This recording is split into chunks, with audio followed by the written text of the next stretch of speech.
सब ग्रंथों ने गाया है कि बड़े भाग्य से मनुष्य जन्म प्राप्त होता है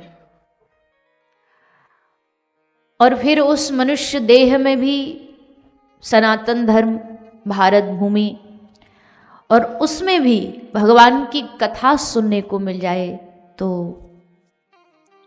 ये तो सोने पे सुहागा है, भगवान की कृपा है। हम जानते हैं इस दुनिया में हर आदमी कहीं ना कहीं व्यस्त है, बिजी है, कोई कमाने में, कोई खाने में, कोई घूमने में। इस दुनिया में भगवान ने एक सबसे अच्छी चीज की, कोई भेदभाव न रखते हुए भगवान ने सबको बराबर का टाइम दिया। 24 घंटे मतलब 24 घंटे।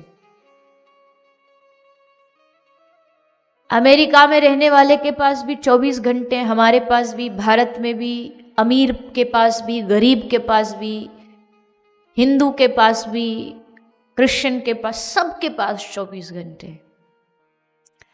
लोग कहते हैं ना भगवान ने किसी को अमीर बना दिया, किसी को गरीब बना दिया। नहीं, भगवान ने नहीं बनाया। भगवान ने सबको बराबर का समय दिया। और इस दुनिया में सबसे कीमती चीज क्या है? समय। तो कीमती जो सबसे चीज है वो भगवान ने सबको बराबर दे दी। उसमें कहीं कोई किसी के साथ डिस्क्रिमिनेशन नहीं किया। लेकिन अब उस 24 घंटे को हम लोग अपनी मर्जी से डिवाइड करते हैं। हम खुद डिसाइड करते हैं हमारी प्रायोरिटीज क्या है, हमारे लिए जरूरी क्या है। 24 घंटे ही थे मीराबाई के पास, जितने हमारे पास हैं, एक्स्ट्रा नहीं था। लेकिन उन भक्तों ने, वैष्णवों ने उस समय का सदुपयोग किया, सही यूज किया और उस 24 घंटे में उन्होंने भगवान को पा लिया। और एक हम हैं, अभी भी समय की शिकायतें करते रहते हैं, समय नहीं है, समय नहीं है। किसी ने सच कहा कि फुर्सत के वक्त में ना सुमिरन का वक्त मांगा। फुर्सत जब खाली थे तो सुमिरन नहीं किया।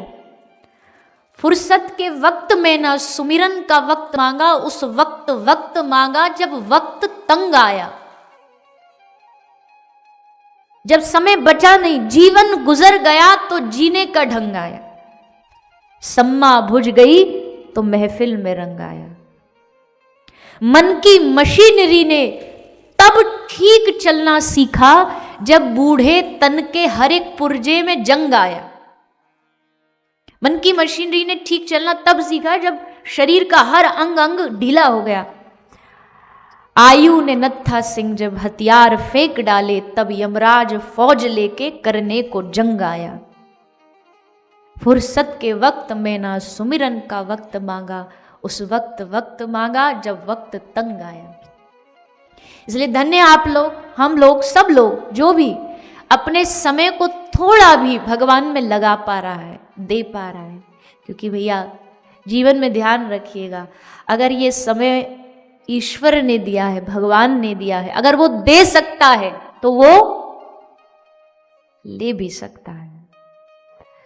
भगवान देने वाला है तो लेने वाला भी है। ले ले, छीन ले, उससे पहले इस समय को भगवान में लगा दीजिए।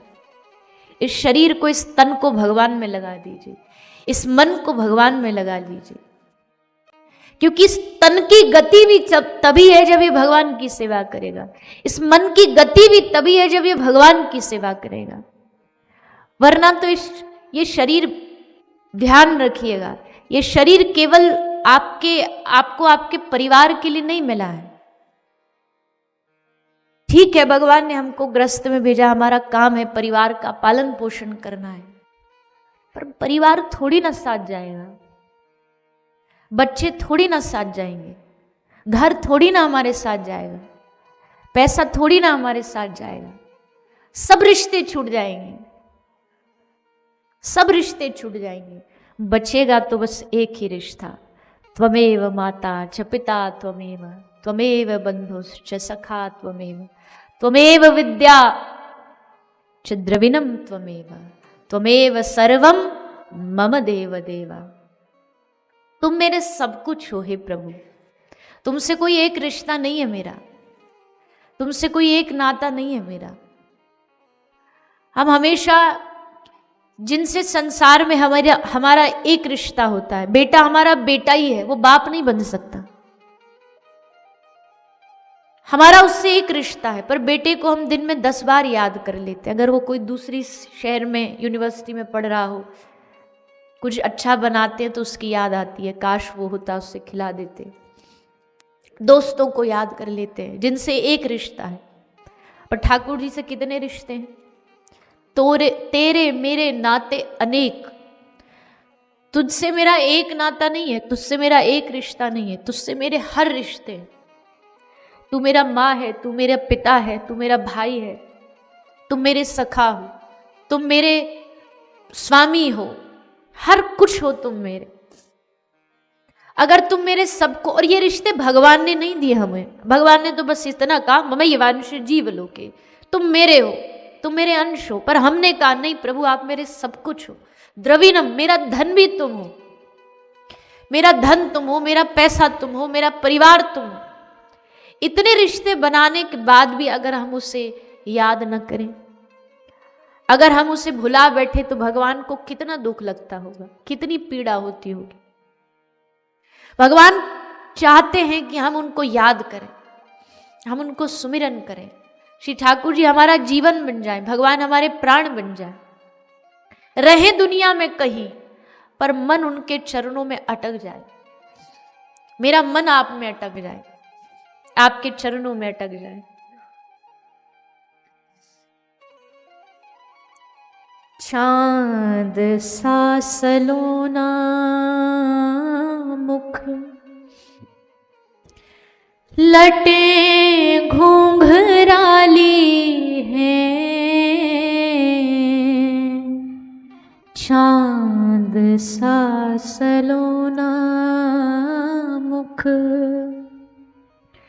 लटे घूंघराली हैं,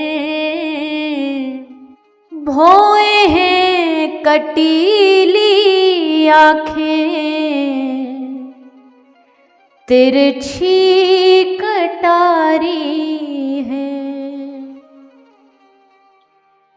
होया को नाम है राधा रमण, होया पे मेरो अटक गयो मन, हाया पे मेरो अटक गयो मन। कोई कहता मेरा मन किसी के रूप पे अटक गया, कोई कहता मेरा मन किसी के पैसे पे अटक गया, कोई कहता मेरा मन किसी के बंगले गाड़ी पर अटक गया। पर धन्य है वो मन जो कहता है मेरा मन ठाकुर जी के रूप में अटक गया, मेरा मन ठाकुर जी के चरणों में अटक गया। हरि तुम बहुत अनुग्रह कीनो, साधन धाम विबुध दुर्लभ तनु, मोहे कृपा कर दीनो। आपने मुझ पर बड़ी कृपा करी है गोविंद। मैं भटक रहा था 84 लाख योनियों में, और फिर तुमने कृपा करके मुझे इस 84 लाख योनियों से निकलने का एक मौका दिया, मनुष्य बनाया। फिर भी सब जानते हुए भी मेरा मन क्यों आप में नहीं लग रहा? क्योंकि विषयवारी मन मीन भिन्न नहीं होत कबहु पल एक। गोस्वामी जी लिखते हैं कि मेरा मन जो है मीन है, मछली है, और ये विषय जो संसार है ये पानी है। विषयवारी मन मीन भिन्न नहीं, ये मन संसार से अलग हो ही नहीं रहा। न होत कबहु पल एक, एक पल के लिए भी अलग नहीं हो रहा। अगर एक पल भी अलग हो जाता ना तो मुझे कब के आप मिल जाते, नहीं हो पा रहा। मैंने खूब कोशिश कर ली नाथ, इस मन को दुनिया से हटाऊं, आप में लगाऊं, पर नहीं हो पा रहा। इसलिए अब क्या करना है, अब आपको काम करना है। तो गोस्वामी जी भगवान को बता रहे हैं कि मेरा मन कैसे लगेगा आपके चरणों में। बोले आप एक काम करो, कृपा डोरी, हे नाथ कृपा की डोरी बना लो। कृपा डोरी वंशी पद अंकुश, अपने चरणों का, ठाकुर जी के चरणों में अलग अलग चिन्ह हैं, उसमें से एक चिन्ह है अंकुश का। तो उस चरण के अंकुश को आप आगे कृपा की डोरी में लगा दो और परम प्रेम मृदु चारो, प्रेम का चारा मतलब प्रेम, जैसे मछली को रिझाने के लिए खाना लगाते ना, वैसे प्रेम का चारा थोड़ा सा आगे प्रेम का दाना लगा दीजिए। और तब कहीं जा करके एही विधि नाथ हरऊ मेरो दुख, चातक राम तिहारो, तब जाकर के कहीं ये मेरा मन संसार से हटके आपके चरणों में लगेगा।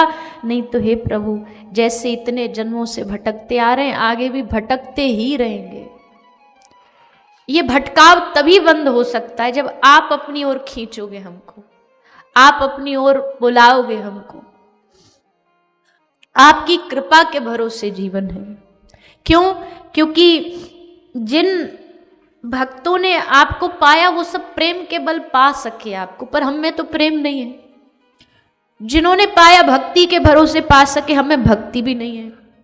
जिन्होंने पाया सेवा के बल से पाया, हम सेवा भी कुछ करते नहीं, कोई गुण नहीं है हमें। पर हे नाथ जैसा हूं तुम्हारा हूं। भरोसा इस बात का कि आपने कभी किसी के गुण अवगुण देख के नहीं अपनाया, आपने जब भी अपनाया अपनी भक्त वत्सलता से अपनाया।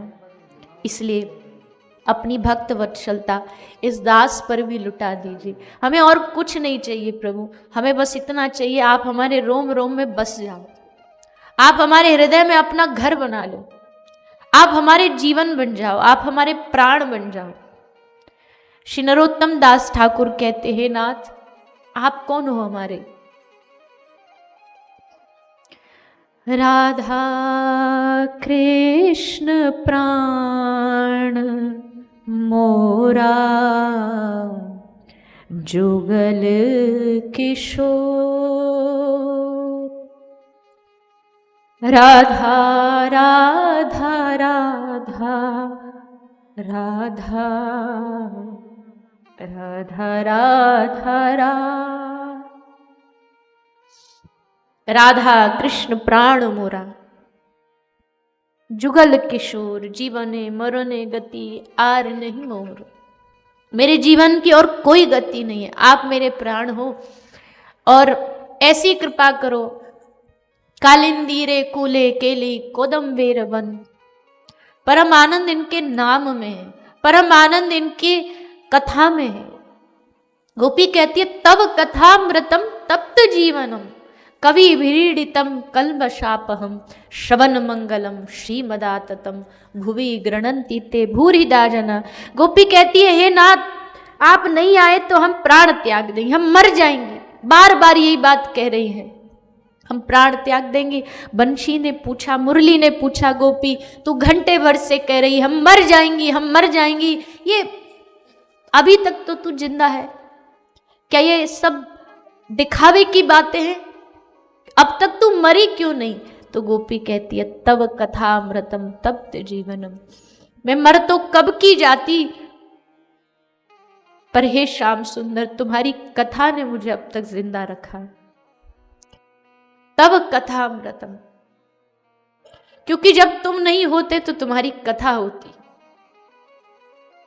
हमारे मन को तसल्ली देने के लिए जब तुम्हारी कथा श्रवण करते हैं, ऐसे लगता है तुम सामने बैठे, उस समय एहसास होता है कि तुम मेरे आसपास हो। इसलिए गोपी कहती है कि जब तुम हमसे दूर होते हो, एक एक क्षण भी युग के समान लगता है हमें, एक क्षण भी, एक पलक भी। गोपी कहती है कि हे विधाता, तुझको सृष्टि बनानी नहीं आई, आंख दो, हाथ दो, पैर दो, लेकिन इन दो आंखों पर तूने पलकें क्यों दे दी? हम श्याम सुंदर को निहारती हैं, उनको देखती हैं, ऐसे लगता है एक एक पल उनको बिठा ले रोम रोम में, पर फिर बीच में आ जाती हैं ये पलकें। जैसे पलक झपकती है, एक पलक झपकना हमें लगता है एक युग बीत रहा है। हम कृष्ण दर्शन से वंचित रह रही हैं।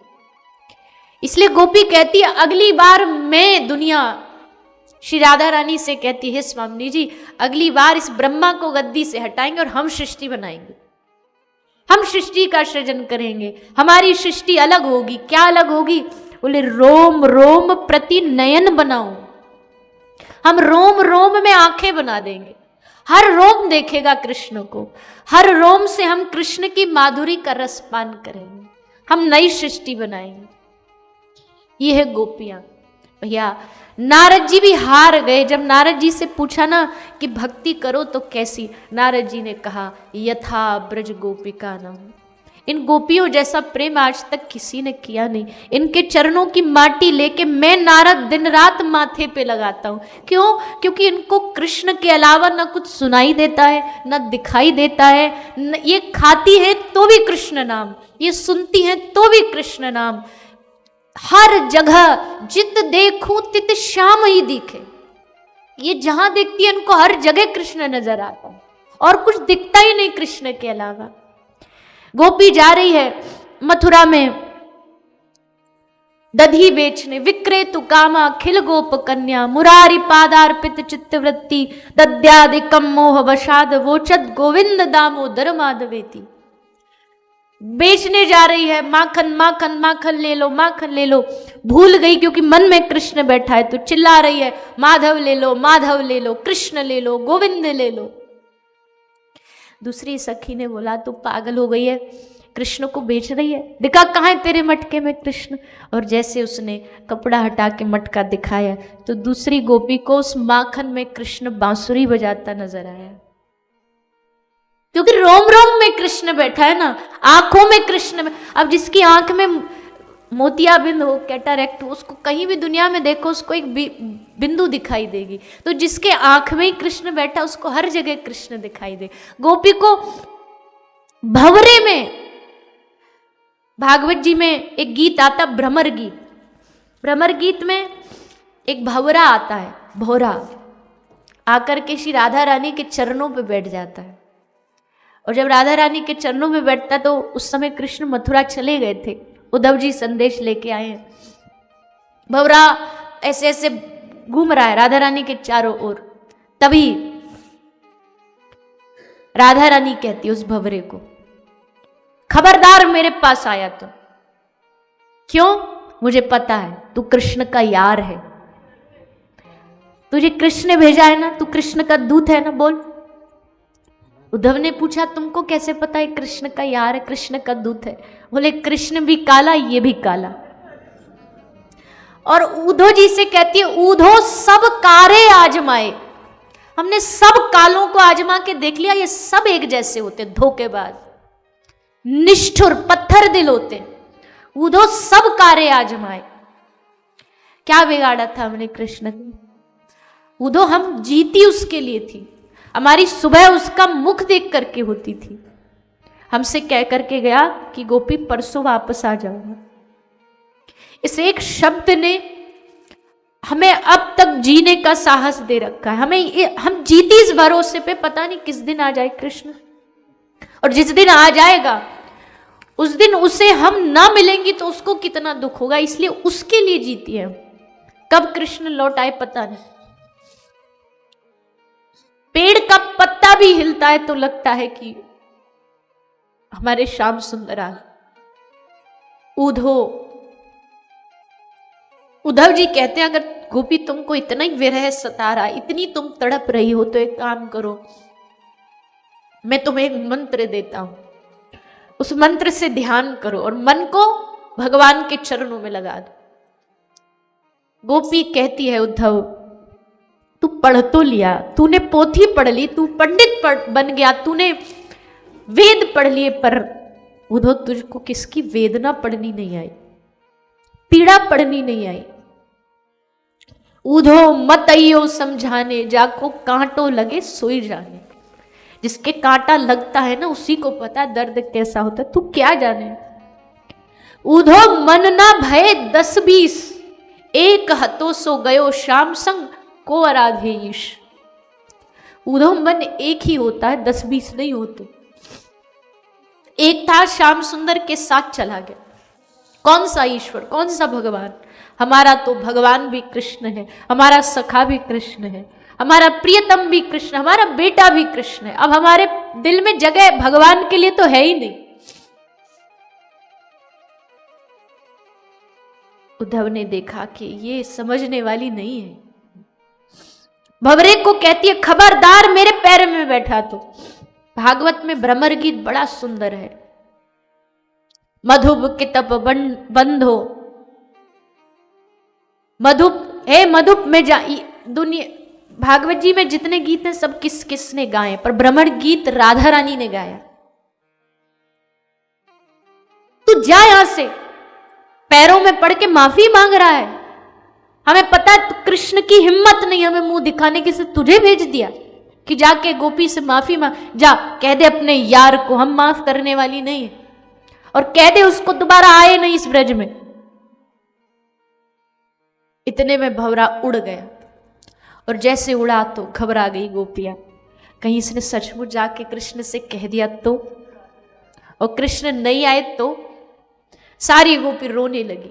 नहीं नहीं भंवरे, हे भ्रमर तू लौट। अरे हम तो मजाक कर रही थी, कहना नहीं कन्हैया को, कृष्ण को कहना नहीं। इतने में भंवरा लौट आया। भंवरा कुछ नहीं कर रहा, ये सब गोपी प्रेम में आदमी पत्थर से भी बात कर सकता है, क्योंकि उसके हृदय में प्रेम है ना, उसे पत्थर में भी भगवान नजर, उससे भी बात करेगा। भंवरा आ गया तो मन में शांति हुई। चलो, तभी उद्धव ने एक पत्र निकाल के दिया।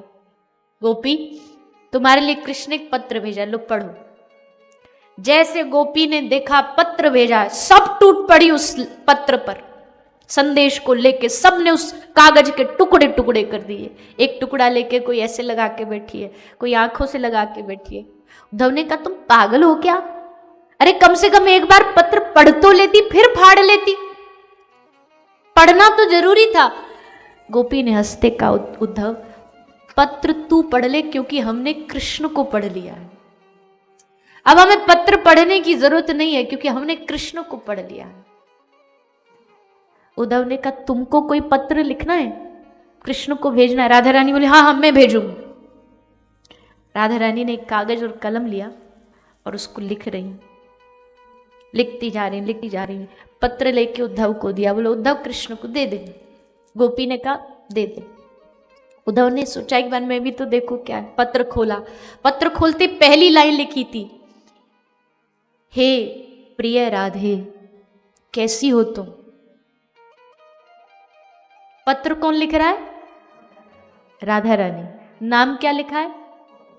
हे प्रिय राधे कैसी हो तुम।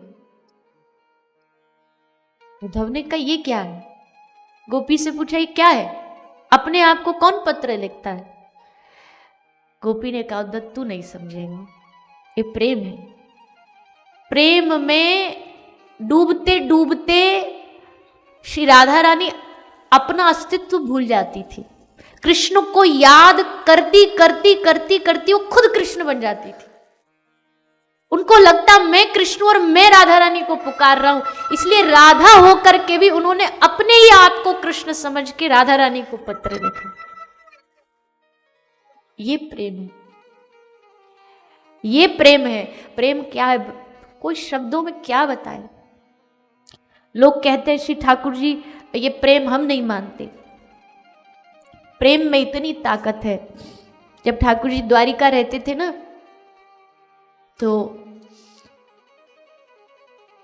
रानियों ने कहा हमको राधा रानी के बारे में सुनना है। कौन सुनाए? रोहिणी मैया से कहा आप तो राधा रानी को देखी हो, संग उनके रही हो, सुनाओ। रोहिणी मैया ने कहा तुम पागल हो, अगर ये राधा रानी की कथा कृष्ण ने सुन ली तो बवाल हो जाएगा।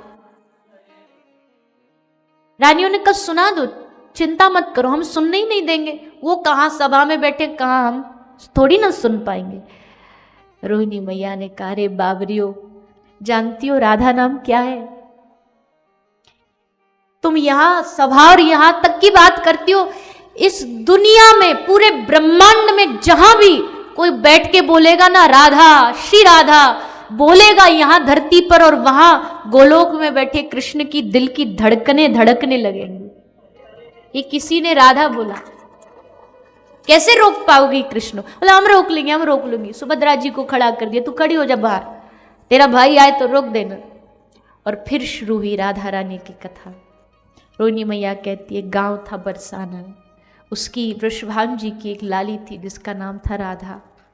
बस यहाँ कथा शुरू हुई और वहाँ सभा में बैठे हुए कृष्ण का शरीर एकदम हिलना शुरू हुआ। किसी ने मेरी प्यारी जी का नाम लिया, किसी ने मेरी किशोरी जी को पुकारा, रोंगटे खड़े हो गए, शरीर कांपने लगा। बलराम जी समझ गए कि कहीं कुछ हो रहा है। थोड़ी देर तक कृष्ण ने अपने आप को रोका, जब नहीं रोक पाए तो दौड़े भागे वहां से। बलराम जी भी पीछे पीछे भागे और भागते भागते दोनों दरवाजे पर खड़े हुए कृष्ण, सुभद्रा, बलराम जी तीनों खड़े कान लगा के सुन रहे राधा चरितामृत। श्री राधा रानी का चरित्र सुनते सुनते सुनते रोहिणी मैया ने श्री राधा रानी का चरित्र ऐसा सुनाया कि उस प्रेम की गाथा को सुन करके कृष्ण, बलभद्र, सुभद्रा तीनों का शरीर पिघलने लगा, शरीर पिघलने लगा, आधा शरीर पिघल गया। नारद जी ने आकर के देखा ये क्या हो रहा है, रोका रोहिणी मैया को, बंद करो, ये बंद करो, क्या कर रही हो तुम, बाहर दे आकर के देखो क्या दशा हो गई है भगवान की। वो परमात्मा राधा रानी के चरित्र को सुनकर के पिघल गया और वही स्वरूप आज जगन्नाथपुरी में कृष्ण, बलभद्र, सुभद्रा के रूप में विराजमान है।